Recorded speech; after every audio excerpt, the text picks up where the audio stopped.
श्रीमद् भगवत गीता साक्षात भगवान की दिव्य वाणी है। इसकी महिमा अपार है, अपरिमित है। उसका यथार्थ में वर्णन कोई नहीं कर सकता। शेष, महेश, गणेश भी इसकी महिमा को पूरी तरह से नहीं कह सकते, फिर मनुष्य की तो बात ही क्या है। गीता एक परम रहस्यमय ग्रंथ है। इसमें संपूर्ण वेदों का सार संग्रह किया गया है। इसका आशय इतना गूढ़ और गंभीर है कि आजीवन निरंतर अभ्यास करते रहने पर भी उसका अंत नहीं आता। भगवान के गुण, प्रभाव, स्वरूप, तत्व, रहस्य और उपासना का तथा कर्म एवं ज्ञान का वर्णन जिस प्रकार भगवत गीता में किया गया है, वैसा अन्य ग्रंथों में एक साथ मिलना कठिन है। भगवत गीता एक ऐसा अनुपमेय शास्त्र है जिसका एक भी शब्द सदुपदेश से खाली नहीं है। गीता सर्वशास्त्रमयी है। इसे सारे शास्त्रों का खजाना कहा जाता है। गीता का भली भांति ज्ञान हो जाने पर सभी शास्त्रों का तात्विक ज्ञान अपने आप हो जाता है। गीता को हम भगवान से भी बढ़कर कहें तो कोई अत्युक्ति नहीं होगी।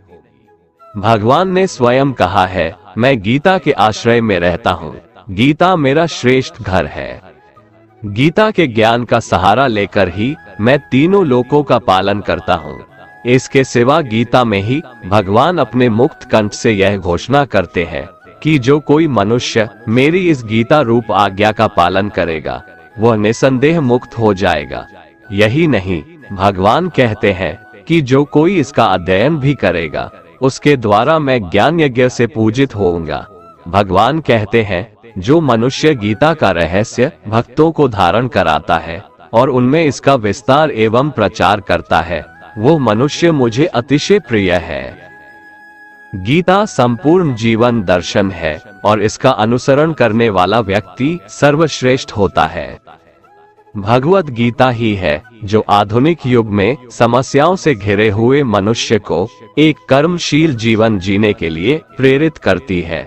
गीता ऐसे प्रेरणादायक संदेशों का महासागर है जो जीवन से निराश मनुष्य को आशाओं से भर देती है। श्रीमद् भगवत गीता एकमात्र ऐसा ग्रंथ है जो मनुष्य को जीने का सही तरीका बताती है। गीता जीवन में धर्म, कर्म और प्रेम का पाठ पढ़ाती है। श्रीमद् भगवत गीता का ज्ञान मानव जीवन और जीवन के बाद का जीवन दोनों के लिए उपयोगी माना गया है। भगवत गीता में कुल 18 अध्याय है और 700 श्लोक है, जिसे सभी के लिए पढ़ पाना थोड़ा मुश्किल है। इसीलिए आज के इस बेहद ही खास वीडियो में हम संपूर्ण गीता सार के बारे में बात करने वाले हैं, जिन्हें जानकर आप श्रीमद् भगवत गीता का सही मतलब समझ पाएंगे। इसलिए इन विचारों को आप हर रोज जरूर सुने। तो चलिए अब देर नहीं करते हुए वीडियो शुरू करते हैं। भगवान श्री कृष्ण कहते हैं कि हे अर्जुन, तुम्हें किसका मोह है? इस रणस्थली में युद्ध प्रारंभ होने से ठीक पहले तुम्हारा इस तरह से शस्त्र त्याग देना बिल्कुल भी उचित नहीं है, क्योंकि न तो ये श्रेष्ठ पुरुषों द्वारा आचरित है, न स्वर्ग को देने वाला है और न कीर्ति बढ़ाने वाला है। इसीलिए हे अर्जुन, नपुंसकता को मत प्राप्त हो, हृदय की तुच्छ दुर्बलता को त्यागो, उठो और युद्ध करो। तुम उसका शोक करते हो जो शोक करने के योग्य भी नहीं है और पंडितों जैसी बातें करते हो। ज्ञानी व्यक्ति ना तो मरने वाले का शोक करते हैं और ना ही उनका शोक करते हैं जो अभी जिंदा है, क्योंकि वो जानते हैं जो मर गया वो फिर से जन्म लेगा और जो जिंदा है वो एक दिन जरूर मरेगा। हे अर्जुन, न तो ऐसा है कि मैं किसी काल में नहीं था या तू नहीं था अथवा ये राजा लोग नहीं थे, और ना ऐसा है कि इससे आगे हम सब नहीं रहेंगे। वर्तमान शरीर की उत्पत्ति से पहले भी हम सब थे और पीछे भी रहेंगे। शरीर के नाश होने से आत्मा का नाश नहीं होता, अतः नाश की आशंका से इन सब के लिए शोक करना उचित नहीं है। आत्मा अजर अमर है। आत्मा न तो मरता है और न ही जन्म लेता है, क्योंकि आत्मा अजन्मा, नित्य, सनातन और पुरातन है। शरीर के मारे जाने पर भी यह नहीं मरता। जैसे मनुष्य पुराने वस्त्रों को त्याग कर नए वस्त्र धारण करता है, ठीक उसी प्रकार जीवात्मा पुराने व्यर्थ शरीर को त्याग कर नए शरीर को धारण करती है। आत्मा को शस्त्र काट नहीं सकते और न अग्नि इसे जला सकती है, जल इसे गीला नहीं कर सकता और ना ही वायु इसे सुखा सकती है। परंतु फिर भी अगर तुम इस आत्मा को सदा जन्म लेने वाला और सदा मरने वाला समझता है, तो भी हे महाबाहो, तू इस प्रकार का शोक करने के योग्य नहीं है, क्योंकि इस मान्यता के अनुसार जन्मे हुए की मृत्यु निश्चित है और मरे हुए का जन्म लेना भी निश्चित है। हे अर्जुन, अपने धर्म से भागकर तुम भय मत कर, क्योंकि क्षत्रिय के लिए धर्मयुक्त युद्ध से बढ़कर दूसरा कोई कल्याणकारी कर्तव्य नहीं है। हे पार्थ, अपने आप प्राप्त हुए और खुले हुए स्वर्ग के द्वार रूपी इस प्रकार के युद्ध को भाग्यवान क्षत्रिय लोग ही पाते हैं। किंतु अगर तुम इस धर्मयुक्त युद्ध को नहीं करेगा, तो स्वधर्म और कीर्ति को खोकर पाप को प्राप्त होगा तथा युगों युगों तक तुम्हारे अपकीर्ति की चर्चा होगी। सम्मानित पुरुष के लिए अपकीर्ति मौत से भी बढ़कर है। या तो तुम युद्ध में मारा जाएगा और स्वर्ग को प्राप्त होगा, या तो संग्राम में जीतकर पृथ्वी का राज्य भोगेगा। इस कारण हे अर्जुन, उठ और युद्ध कर। जय पराजय, लाभ हानि और सुख दुख को समान समझकर युद्ध के लिए तैयार हो जा। इस प्रकार युद्ध करने से तू पाप को नहीं प्राप्त होगा और यही तुम्हारा सबसे बड़ा धर्म और कर्म है। ये संसार मेरी ही माया है, ये संसार मुझसे ही उत्पन्न हुआ है। मैं ही इसका पालन पोषण करता हूँ और मैं ही इस सृष्टि का विनाश करता हूँ। मैं जल में रस हूँ, चंद्रमा और सूर्य में प्रकाश हूँ, संपूर्ण वेदों में ओंकार हूँ, आकाश में शब्द और पुरुषों में पुरुषत्व हूँ। मैं ही सूर्य रूप से तपता हूँ, वर्षा का आकर्षण करता हूँ और उसे बरसाता हूँ। हे अर्जुन, मैं ही अमृत और मृत्यु हूँ, सत असत भी मैं ही हूँ। मैं धरती की मधुर सुगंध हूँ, मैं अग्नि की ऊष्मा हूँ, सभी जीवित प्राणियों का जीवन और सन्यासियों का आत्म स्वयं भी मैं ही हूँ। मैं भूत, वर्तमान और भविष्य के सभी प्राणियों को जानता हूँ, लेकिन वास्तविकता में मुझे कोई नहीं जानता।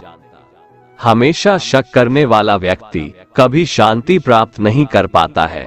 वह ना तो इस लोक में धन, ऐश्वर्य या यश की प्राप्ति कर सकता है और ना ही परलोक में स्वर्ग की प्राप्ति कर सकता है, क्योंकि जब तक मनुष्य किसी भी विषय में संशय युक्त रहता है, तब तक वह उस विषय में सफलता नहीं पा सकता। इसलिए संदेह करने से बचें। हे अर्जुन, तुम्हारा क्या गया जो तुम रोते हो? तुम क्या लाए थे जो तुमने खो दिया? तुमने क्या पैदा किया था जो नष्ट हो गया? तुमने जो लिया यहीं से लिया, जो दिया यहीं पर दिया। जो आज तुम्हारा है कल किसी और का होगा, क्योंकि परिवर्तन ही संसार का नियम है और समय के साथ संसार में हर चीज परिवर्तन के नियम का पालन करती है। भगवान श्री कृष्ण कहते हैं, कर्मयोग ही वह योग है जिसके माध्यम से हम अपनी जीवात्मा से जुड़ पाते हैं। कर्मयोग हमारे आत्मज्ञान को जागृत करता है। इसके बाद हम न केवल अपने वर्तमान जीवन के उद्देश्यों को, बल्कि जीवन के बाद की अपनी गति का पूर्वाभास प्राप्त कर सकते हैं। इस योग में कर्म के द्वारा ईश्वर की प्राप्ति की जाती है। श्रीमद् भगवद गीता में कर्मयोग को सर्वश्रेष्ठ माना गया है।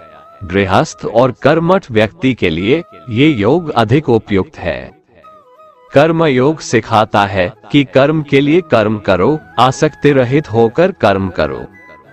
कर्मयोगी इसीलिए कर्म करता है कि कर्म करना उसे अच्छा लगता है और इसके परे उसका कोई हेतु नहीं है। कर्मयोगी कर्म का त्याग नहीं करता, वह केवल कर्मफल का त्याग करता है और कर्मजनित दुखों से मुक्त हो जाता है। उसकी स्थिति इस संसार में एक दाता के समान है और वह कुछ पाने की कभी चिंता नहीं करता। वह जानता है कि वह दे रहा है और बदले में कुछ मांगता नहीं, और इसीलिए वह दुख के चंगुल में नहीं पड़ता। कर्म फल का त्याग कर धर्मनिरपेक्ष कार्य का संपादन भी पूजा के समान हो जाता है। संसार का कोई कार्य ब्रह्म से अलग नहीं है, इसलिए कार्य की प्रकृति कोई भी हो, निष्काम कर्म सदा ईश्वर को ही समर्पित हो जाता है। पुनर्जन्म का कारण वासनाओं या अतृप्त कामनाओं का संचय है। कर्मयोगी कर्मफल के चक्कर में ही नहीं पड़ता, अतः वासनाओं का संचय भी नहीं होता। इस प्रकार कर्मयोगी पुनर्जन्म के बंधन से भी मुक्त हो जाता है। भगवान श्री कृष्ण कहते हैं, मनुष्य का मन वायु की तरह चंचल है। यह मन ही है जो मनुष्य को काम वासनाओं की तरफ भटकाता रहता है। अगर जीवन को सफल बनाना है तो मन पर काबू करना बहुत जरूरी है। मन को वश में करने से दिमाग की शक्ति केंद्रित होती है, जिससे कार्यों में सफलता मिलने लगती है। गीता के अनुसार जिस व्यक्ति ने अपने मन पर काबू पा लिया, वह मन में पैदा होने वाली बेकार की चिंताओं और इच्छाओं से भी दूर रहता है। साथ ही व्यक्ति अपने लक्ष्य को भी आसानी से प्राप्त कर लेता है। अगर मन को वश में नहीं करोगे तो वह तुम्हारा सबसे बड़ा शत्रु बन जाएगा। भगवान कहते हैं, जो मनुष्य सुख और दुख में शांत रहता है, जिसके राग, भय और क्रोध नष्ट हो गए हैं, जो मनुष्य शुभ और अशुभ वस्तु को पाकर न प्रसन्न होता है और न द्वेष करता है, जिन्होंने अपनी इंद्रियों को वश में कर लिया है, वो स्थिर बुद्धि मनुष्य मुनि के समान है। ऐसा मनुष्य स्थिर चित्त और इंद्रियों को वश में करके ज्ञान द्वारा परमात्मा को प्राप्त करके हमेशा संतुष्ट रहता है। क्रोध मनुष्य को नरक की ओर ले जाने वाला द्वार है। क्रोध करने से व्यक्ति का मन अशांत हो जाता है और उसकी स्मरण शक्ति भ्रमित हो जाती है। स्मृति में विभ्रम होने से उसकी बुद्धि नष्ट हो जाती है और फिर व्यक्ति का पतन हो जाता है।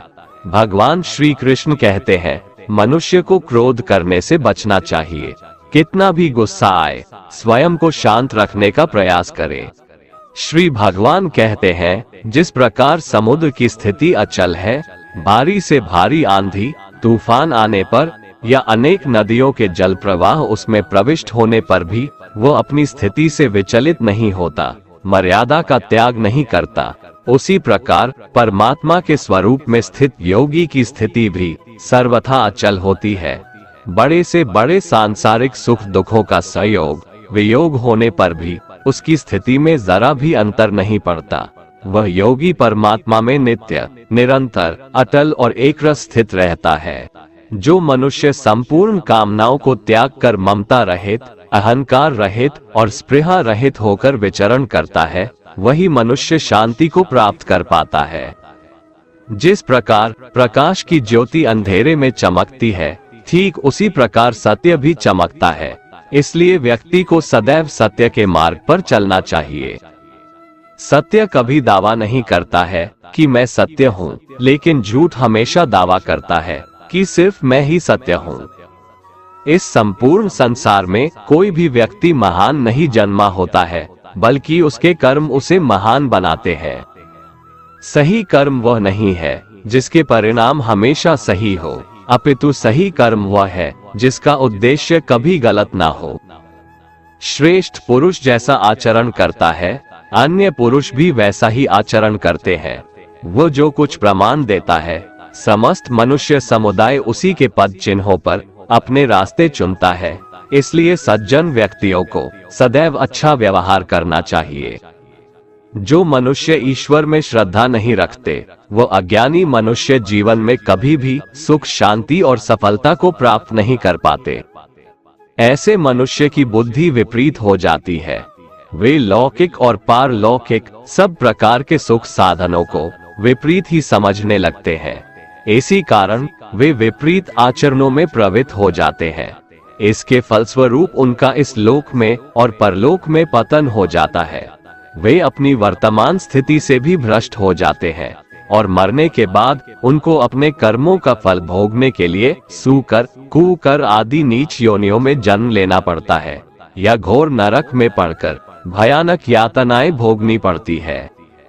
भगवान श्री कृष्ण कहते हैं, जो मनुष्य अपने कर्तव्यों का पालन करते हुए विपरीत परिस्थितियों में भी अपने धर्म के मार्ग पर अडिग रहता है और उसके कारण अगर उसकी मृत्यु भी हो जाती है, तो वह मृत्यु भी उसके लिए परम कल्याणकारक बन जाता है और उस मनुष्य को स्वर्ग की प्राप्ति होती है। हे अर्जुन, मेरे और तुम्हारे बहुत से जन्म हो चुके हैं, उन सबको तू नहीं जानता, किंतु मैं जानता हूँ। मैं अजन्मा और अविनाशी हूँ। मैं समस्त प्राणियों का ईश्वर होते हुए भी अपनी प्रकृति को अधीन करके अपनी योग माया से प्रकट होता रहता हूँ। जब जब इस धरती पर धर्म की हानि और अधर्म की वृद्धि होती है, तब तब अधर्म का विनाश और धर्म की पुनर्स्थापना हेतु मैं अपने एक नए रूप को रचता हूँ और लोगों के सम्मुख प्रकट होता रहता हूँ। मनुष्य मेरी जिस भी रूप की पूजा करते हैं, मैं भी उनको उनकी भावना के अनुसार उसी रूप में दर्शन देता हूँ। मनुष्य जिस जिस भाव से मेरी उपासना करते हैं, मैं उनके उस भाव का ही अनुसरण करता हूँ। जो मेरा चिंतन करता है, उसका मैं चिंतन करता हूँ। जो मेरे लिए व्याकुल होता है, उसके लिए मैं भी व्याकुल हो जाता हूँ। जो मुझे अपना सर्वस्व अर्पण कर देता है, मैं भी उसे अपना सर्वस्व अर्पण कर देता हूँ। इस मनुष्य लोक में सांसारिक भोग के लिए लोग इंद्र आदि देवताओं की उपासना करते हैं, क्योंकि देवताओं का पूजन करने वालों को उनकी उपासना का फल तुरंत मिल जाता है। लेकिन मैं ऐसा नहीं करता हूँ। मेरे भक्त यदि सकाम भाव से भी मेरा भजन करते हैं, तो भी मैं उनकी उसी कामना को पूर्ण करता हूँ, जिसकी पूर्ति से उनका विषयों से वैराग्य होकर मुझ में प्रेम और विश्वास बढ़ता है। इसीलिए सांसारिक मनुष्यों को मेरी भक्ति का फल शीघ्र मिलता हुआ नहीं दिखता है, और इसलिए वे मंद बुद्धि मनुष्य कर्मों का फल शीघ्र प्राप्त करने की इच्छा से अन्य देवताओं का ही पूजन किया करते हैं। इंसान हमेशा अपने भाग्य को कोसता है, ये जानते हुए भी कि भाग्य से भी ऊंचा उसका कर्म है, जो उसके स्वयं के हाथों में है। जो हुआ वो अच्छा हुआ, जो हो रहा है वह भी अच्छा हो रहा है, जो होगा वह भी अच्छा ही होगा। जो बीत गया उसका तुम पछतावा ना करो और भविष्य की चिंता भी ना करो, अभी तो वर्तमान चल रहा है। जो पुरुष ना किसी से द्वेष करता है और ना किसी चीज की आकांक्षा करता है, वैसा कर्मयोगी पुरुष सन्यासी के समान है, और वह पुरुष सुखपूर्वक संसार बंधन से मुक्त हो जाता है। ना तो मैं किसी के भाग्य का निर्माण करता हूँ और ना ही किसी के कर्मफल का निर्माण करता हूँ। मनुष्य अपने द्वारा किए कर्मों का ही फल भोगता है और उसी से उसके भाग्य का निर्माण होता है। मनुष्य स्वयं ही अपना मित्र है और स्वयं ही अपना सबसे बड़ा शत्रु भी है। ज्ञानी मनुष्य कर्मयोग या भक्ति योग से एक ही जन्म में इस समुद्र रूपी संसार से निकलकर परमात्मा को प्राप्त कर लेता है, और अज्ञानी मनुष्य काम, क्रोध, लोभ, मोह में फंसकर 84 लाख योनियों में भटकता रहता है। भगवान श्री कृष्ण कहते हैं, भगवत प्राप्ति के लिए कर्म करने वाला कोई भी मनुष्य दुर्गति को प्राप्त नहीं होता है। इस लोक में या परलोक में वह जहाँ भी रहता है, वो परमात्मा के मार्ग में आगे ही बढ़ता रहता है। हे अर्जुन, जिनकी बुद्धि माया ने हर ली है, जो जानबूझकर पाप कर्मों में ही लिप्त हैं, जो मुझे जानने की चेष्टा भी नहीं करते, ऐसे मनुष्य को जीवन में और जीवन के बाद के जीवन में भी कष्टों से मुक्ति नहीं मिल पाता है। जो मनुष्य अंत काल में भी मुझको स्मरण करता हुआ शरीर त्यागता है, वह मेरे परम धाम को प्राप्त होता है, इसमें कोई संशय नहीं है। देवताओं को पूजने वाले देवताओं को प्राप्त होते हैं, पितरों को पूजने वाले पितरों को प्राप्त होते हैं, भूतों को पूजने वाले भूतों को प्राप्त होते हैं, और मेरा पूजन करने वाले भक्त मुझको ही प्राप्त होते हैं। इसलिए मेरे भक्तों का पुनर्जन्म नहीं होता। जो कोई भक्त मेरे लिए प्रेम से पत्र, पुष्प, फल, जल आदि अर्पण करता है, उस शुद्ध बुद्धि निष्काम प्रेमी भक्त का प्रेम पूर्वक अर्पण किया हुआ वह पत्र, पुष्प मैं सद्गुण से प्रकट होकर प्रेम पूर्वक खाता हूँ। भगवान श्री कृष्ण कहते हैं, हे अर्जुन, तू जो कर्म करता है, जो खाता है, जो हवन करता है, जो दान देता है और जो तप करता है, वह सब मुझे अर्पण कर, मैं तुम्हें मुक्ति प्रदान करूंगा। मेरे लिए ना तो कोई प्रिय है और ना ही अप्रिय, परंतु जो भक्त मुझको प्रेम से भजते हैं, वो मुझ में है और मैं उनमें हूँ। यदि कोई दुराचारी भी अनन्य भाव से मेरा भक्त बनकर मुझको भजता है, तो वह पुरुष भी साधु के समान है, क्योंकि उसने भली भांति निश्चय कर लिया है कि परमेश्वर के भजन के समान अन्य कुछ भी नहीं है। स्त्री, वैश्य, शूद्र, भूत, पिशाच, चांडाल कोई भी हो, वो मेरी शरण में आकर परम गति को प्राप्त होते हैं। हमारे तामसिक गुण हमारे अंदर हीन भावना पैदा करके हमें खुद को उदास और नुकसान पहुंचाते हैं, और हमारे राजसिक गुण हमें ईर्ष्यालु और लोभी बना देते हैं। भगवान श्री कृष्ण कहते हैं, हर मनुष्य को तामसिक और राजसिक गुणों को खत्म करके अपने सात्विक गुणों से परिचित होना पड़ेगा। सात्विक गुण वो है जो आत्मा को अपने आसपास की हर चीज से जोड़े रखता है और उन्हें प्यार करना सिखाता है। किसी का अच्छा ना कर सको तो बुरा भी मत करना, क्योंकि दुनिया कमजोर है लेकिन दुनिया बनाने वाला नहीं। जिंदगी में हम कितने सही हैं और कितने गलत हैं, ये केवल दो लोग जानते हैं, एक परमात्मा और दूसरी हमारी अंतरात्मा। अपने आप को भगवान के प्रति समर्पित कर दो, यही सबसे बड़ा सहारा है। जो कोई भी इस सहारे को पहचान गया है वह डर, चिंता और दुखों से आजाद रहता है। मनुष्य को सबसे पहले खुद का आकलन करना चाहिए, अर्थात खुद के बारे में जान लेना चाहिए। खुद की काबिलियत और क्षमता को जानना ही मनुष्य को आत्मज्ञान की प्राप्ति करा सकता है। जब तक मनुष्य खुद के बारे में जान नहीं लेगा, तब तक उस मनुष्य का उद्धार नहीं हो सकता। श्रीमद् भगवद गीता में भगवान श्री कृष्ण कहते हैं कि हर एक मनुष्य को अपने आप पर पूरा पूरा भरोसा करना चाहिए, क्योंकि जो लोग खुद पर विश्वास करते हैं वह अवश्य ही सफलता प्राप्त करते हैं। ऐसा भी बताया जाता है कि जो व्यक्ति जैसा विश्वास करता है आखिरकार वैसा ही बन जाता है। सुख और दुख सर्दी और गर्मी के समान है। आज अगर दुख है तो कल सुख भी अवश्य होगा। इसलिए इन दोनों ही परिस्थितियों में मनुष्य को संयम से काम लेना चाहिए। जो मनुष्य अपने सभी काम में मन लगाकर अपना कार्य करते हैं और वो छोटे से छोटे कार्यों में भी खुशी ढूंढ ही लेते हैं, वो लोग निश्चित ही अंत में सफलता प्राप्त करते हैं। वहीं दूसरी तरफ ऐसे मनुष्य भी होते हैं जो अपने काम को बस एक बोझ समझकर बस पूरा कर देना चाहते हैं और अपने किसी भी काम को सही ढंग से नहीं करते हैं। तो ऐसे मनुष्य हमेशा ही अपने जीवन में पीछे रह जाते हैं। जो लोग स्वार्थी प्रवृत्ति के हैं, जो सिर्फ अपना मतलब साधने में लगे रहते हैं, जिन्हें दूसरों की भलाई से कोई मतलब नहीं है, ऐसे लोगों का कभी भला नहीं होता। श्री कृष्ण ने गीता सार में उन लोगों के लिए इस उपदेश के माध्यम से बहुत बड़ी सीख दी है। भगवान कहते हैं, स्वार्थ शीशे में फैली धूल की तरह है, जिसकी वजह से व्यक्ति अपना प्रतिबिंब ही नहीं देख पाता। इंसान का स्वार्थ उसे अन्य लोगों से दूर ले जाकर नकारात्मक हालातों की तरफ धकेलता है, जिसके चलते व्यक्ति अकेला रह जाता है। अगर आप चाहते हैं कि आप भी अपना जीवन खुशीपूर्वक व्यतीत करें, तो इसके लिए यह जरूरी है कि आप अपने स्वार्थ को कभी अपने पास नहीं आने दें, क्योंकि स्वार्थी मनुष्य दोस्ती भी सिर्फ अपना स्वार्थ निकालने के लिए करते हैं। ईश्वर हमेशा मनुष्यों का साथ देता है। जो व्यक्ति इस प्रभावशाली सत्य को मान लेता है तो उसका जीवन पूरी तरह बदल जाता है। सृष्टि निर्माता ईश्वर ही है जो संपूर्ण जगत को चला रहा है। वहीं इंसान तो बस ईश्वर की हाथ की एक कठपुतली है। इसलिए इंसान को कभी अपने भविष्य या फिर अतीत की चिंता नहीं करनी चाहिए, क्योंकि हर विकट परिस्थिति में ईश्वर इंसान का साथ देता है और उसे मुश्किल से बाहर निकालता है। इसलिए हम सभी को ईश्वर पर भरोसा रखना चाहिए। श्रीमद् भगवत गीता में श्री कृष्ण ने यह उपदेश दिया है कि अपने काम को पहले प्राथमिकता दें और पहले अपने काम को पूरा करने की कोशिश करें, तभी दूसरे का काम करें।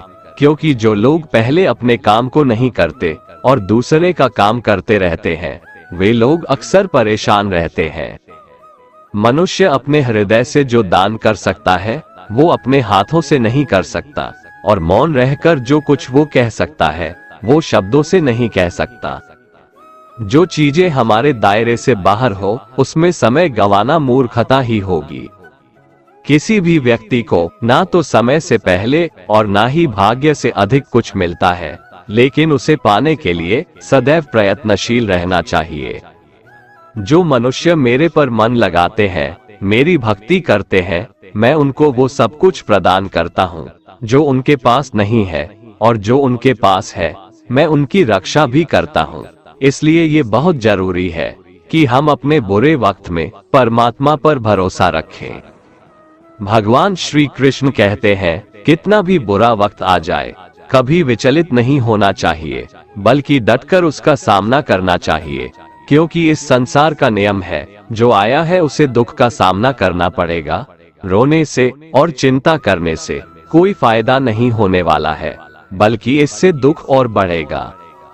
जीवन में आगे बढ़ने के लिए और अपनी अलग पहचान बनाने के लिए यदि आपको क्रांतिकारी भी बनना पड़े तो इससे पीछे न हटें। कहने का सीधा मतलब ये है कि जरूरत के हिसाब से खुद में बदलाव करें और समाज के बारे में न सोचते हुए अपने काम पूरे करें।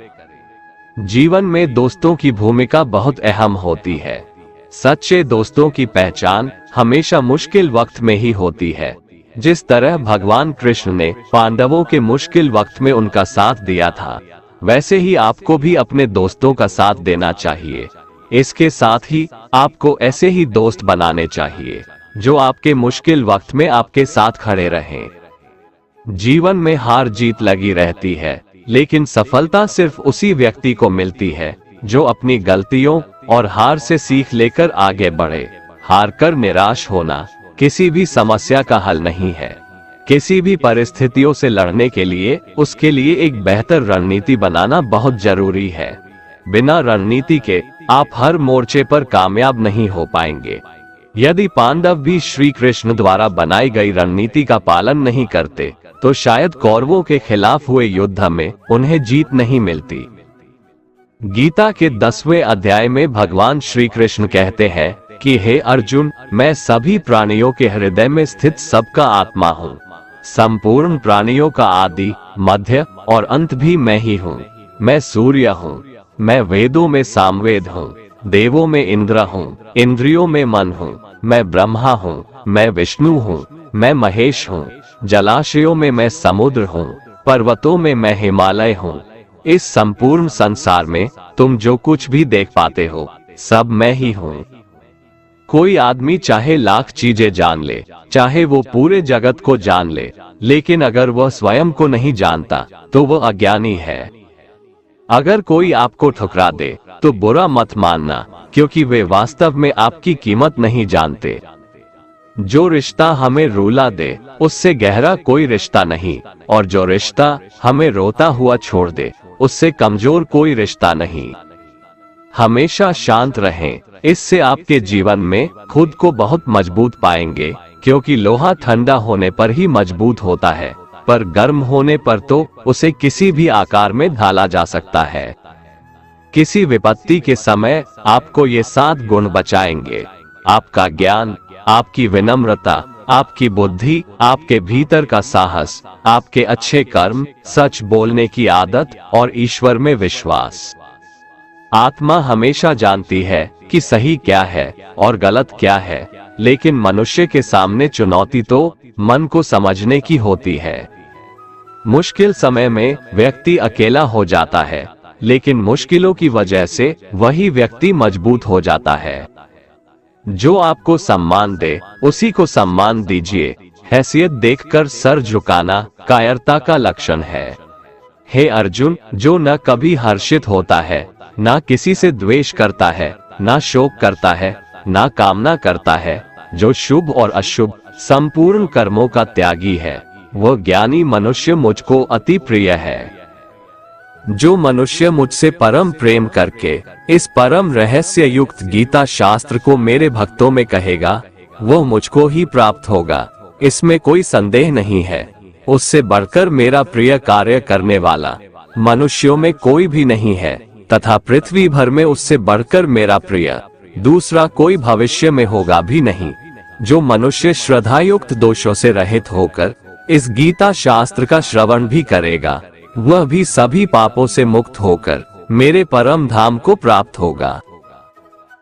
दोस्तों, अगर आपको हमारा ये वीडियो पसंद आया तो कमेंट में जय श्री राधे कृष्ण लिखें, और ऐसे ही प्रेरणादायक वीडियो देखने के लिए हमारे चैनल को सब्सक्राइब कर लें। जय श्री राधे कृष्ण।